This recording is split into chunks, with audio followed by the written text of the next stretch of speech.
بسم اللہ الرحمن الرحیم۔ ویلکم ٹو عروج وائس سینٹر۔ تمام ویڈیو اپڈیٹس کے لیے میرے چینل کو سبسکرائب کیجیے اور بیل نوٹیفیکیشن کو آن کر دیں تاکہ آپ کو ملے بہترین اور دلچسپ کہانیاں۔ میں تمہارا ہمیشہ ساتھ دوں گا اور اس وادی کو ہم آباد کریں گے، میں نے محبت بھرے لہجے میں کہا۔ عاطف، تم مجھے چھوڑ کر کبھی کہیں مت جانا ورنہ میں مر جاؤں گی، کرن نے غمزدہ لہجے میں کہا۔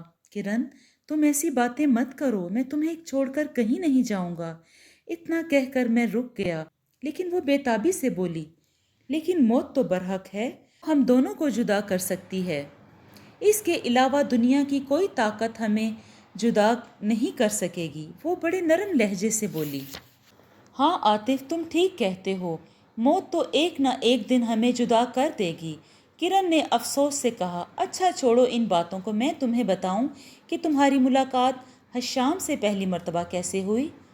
میں ایک بار انسانی دنیا میں گئی اور ایک خوبصورت انسان کو اپنے حسن کے جال میں پھنسا کر جنگل میں لائی تو اس کو قتل کر کے اس کا خون پینے لگی کہ اچانک وہاں حشام آ گیا۔ میں نے اسے اپنے سامنے دیکھ کر ڈر سی گئی، مجھے یہ علم نہیں تھا کہ وہ بھی خون کا پیاسا ہے۔ میں خوفزدہ نظروں سے اسے دیکھ رہی تھی کہ میں وہاں سے غائب ہی ہونے والی تھی کہ حشام نے میرا ہاتھ پکڑ لیا اور بولا، ڈرو مت، میں تمہیں کچھ بھی نہیں کہوں گا۔ کیا تم مجھ سے دوستی کرو گی؟ حشام نے میرا ہاتھ آہستہ سے دباتے ہوئے کہا۔ تو میں نے اس سے فوراً دوستی کر لی، لیکن مجھے یہ نہیں پتا تھا کہ وہ ایک جادوگر ہے۔ میں نے اسے اپنے بارے میں سب کچھ سچ سچ بتا دیا۔ پھر میں نے اس سے پوچھا کہ وہ کون ہے تو اس نے اپنے بارے میں مجھے سب کچھ بتا دیا۔ اس دن کے بعد وہ اکثر مجھے اس وادی میں ملنے آتا رہتا اور کبھی میں اس کی حویلی میں چلی جاتی۔ کرن نے مجھے تفصیل بتائی۔ اس کی بات سن کر میں نے کہا، کرن میری ایک بات مانو گی؟ ہاں بولو، کرن نے مختصر کہا۔ اگر تم مجھ سے سچی محبت کرتی ہو تو میری بات ماننا ہوگی تمہیں میری محبت کی قسم، میں نے مسکراتے ہوئے کہا۔ عاطف، تم جو بھی کہو گے میں ماننے کو تیار ہوں، کیونکہ میں تم سے سچی محبت کرتی ہوں، تم میری پہلی اور آخری محبت ہو، میں تمہاری بات کیسے ٹال سکتی ہوں؟ کرن نے جذباتی لہجے میں کہا۔ تو پھر تم انسانی خون پینا چھوڑ دو، میں نے اتنا کہا تھا کہ وہ غصے سے اٹھ کھڑی ہوئی۔ عاطف، تم یہ کیا کہہ رہے ہو؟ انسانی خون میری زندگی ہے، میں انسانی خون پینا نہیں چھوڑ سکتی۔ کرن، مجھے تمہاری محبت کا اندازہ ہو گیا ہے، آج مجھے پتہ چل گیا ہے کہ تم مجھ سے کتنی محبت کرتی ہو۔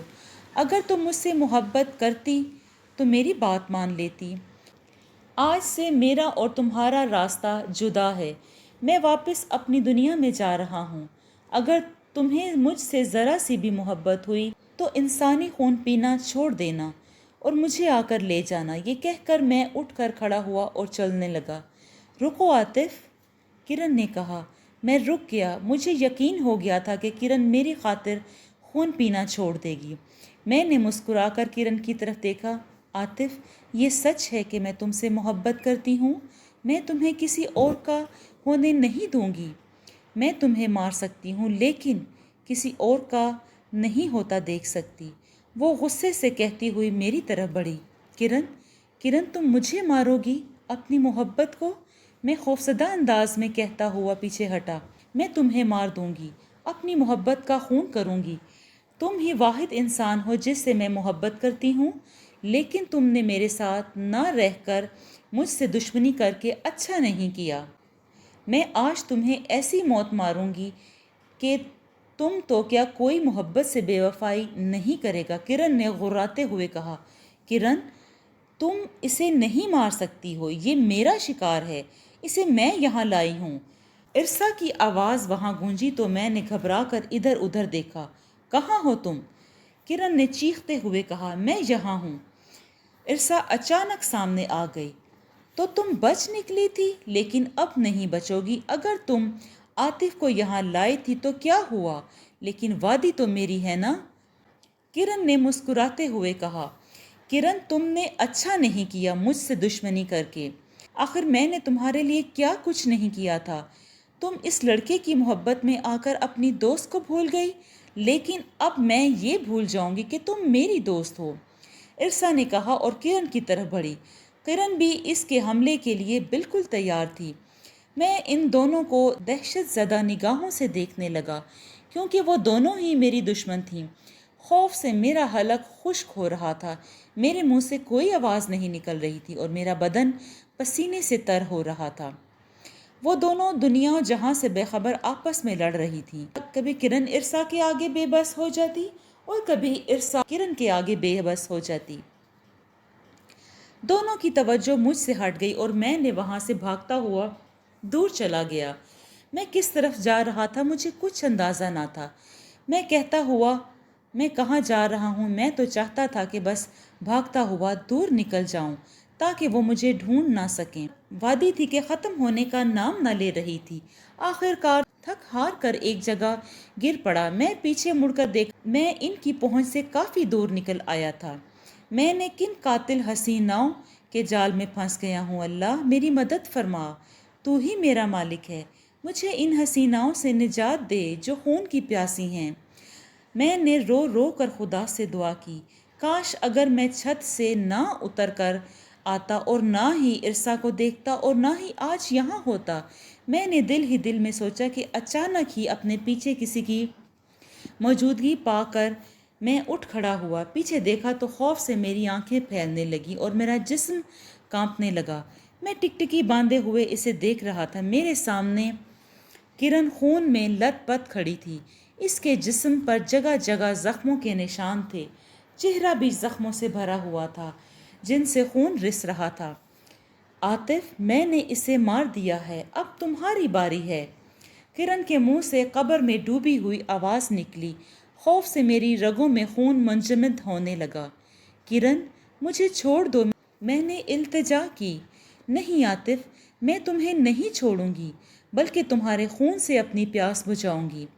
کرن نے قہر آلود نگاہوں سے مجھے گھورتے ہوئے کہا، کرن تم کتنی بے وفا ہو، پہلی اور آخری محبت کو اپنے ہاتھوں سے مارو گی۔ آخر میرا قصور کیا ہے؟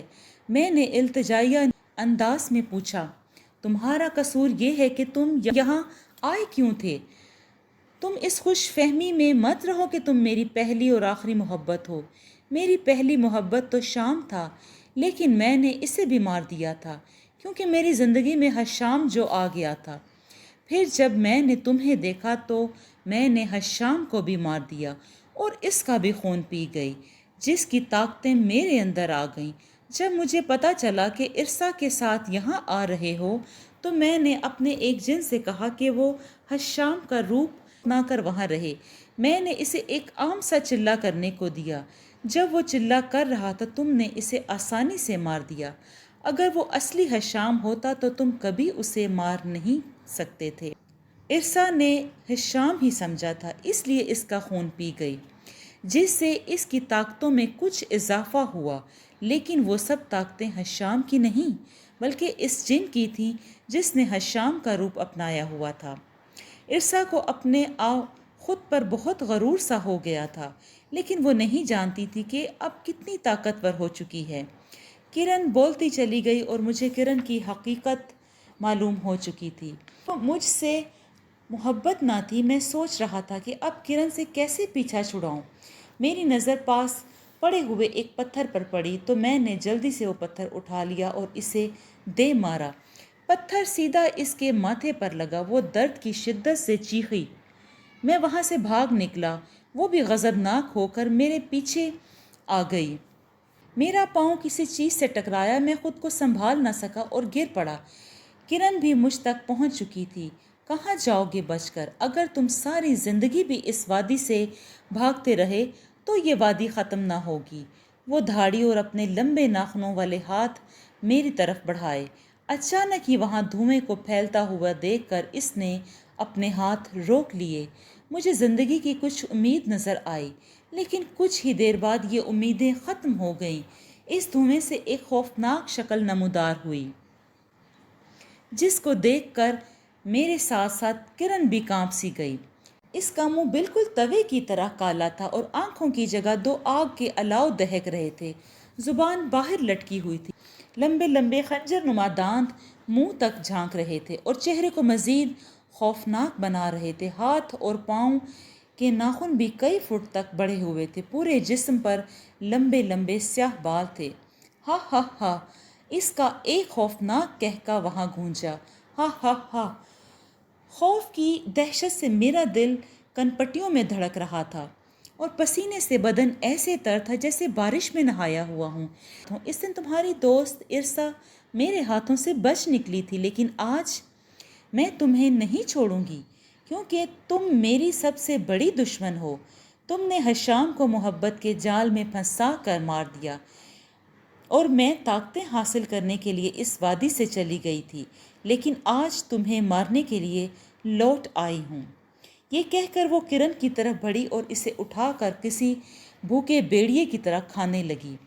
کرن اس کے ہاتھوں میں تڑپ رہی تھی اور اس کی چیخوں سے پوری وادی گونج رہی تھی۔ یہ منظر دیکھ کر میں گر کر بے ہوش ہو گیا۔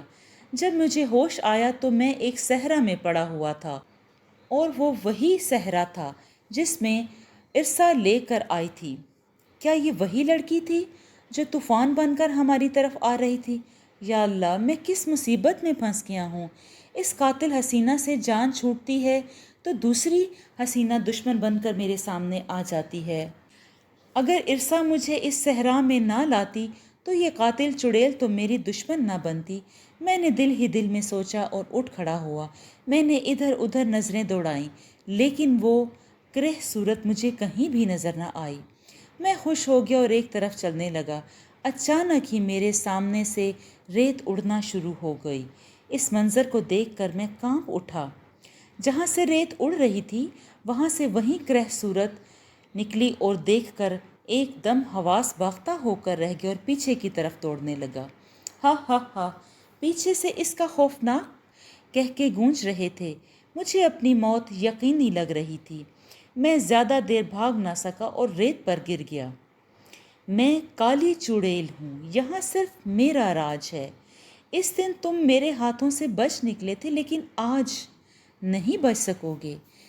میں نے کرن کا بھی خاتمہ کر دیا ہے۔ وہ تو میری دشمن تھی، اس نے میرے بھائی کو بہت بھیانک موت مارا تھا۔ میرے بھائی کا قصور صرف یہ تھا کہ وہ کرن سے محبت کرتا تھا۔ اس نے حشام کی خاطر اسے مارا تھا۔ میرے بھائی کو مار کر بہت معصوم بن رہی تھی، مگر میں سب جانتی تھی۔ میں نے کرن سے بدلہ لے لینا تھا، اس لیے میں زیادہ طاقتیں حاصل کرنے کے لیے گھر سے بھاگ گئی اور اس صحرا میں آ گئی۔ اب تمہیں موت کے گھاٹ اتاروں گی، اس نے کہا اور مسکراتے ہوئے میری طرف بڑھنے لگی۔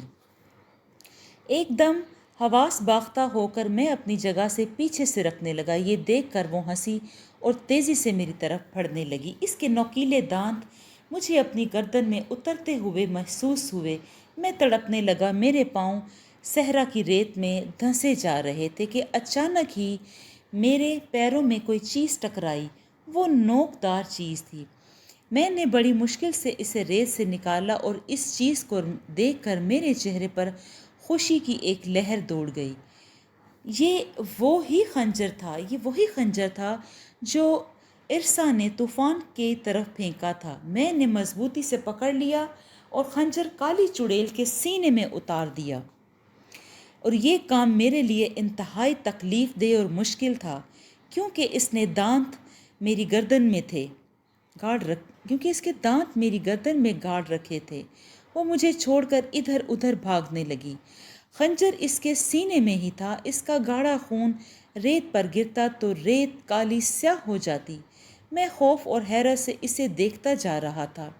اس کی چیخیں مدھم پڑتی جا رہی تھیں اور وہ دھڑم کی آواز کے ساتھ گر گئیں، اور اس کی آنکھیں بہہ چکی تھیں اور اس کے جسم کا حصہ آہستہ آہستہ ریت بنتا جا رہا تھا۔ اس کے جسم کی ریت کالی سیاہ تھی۔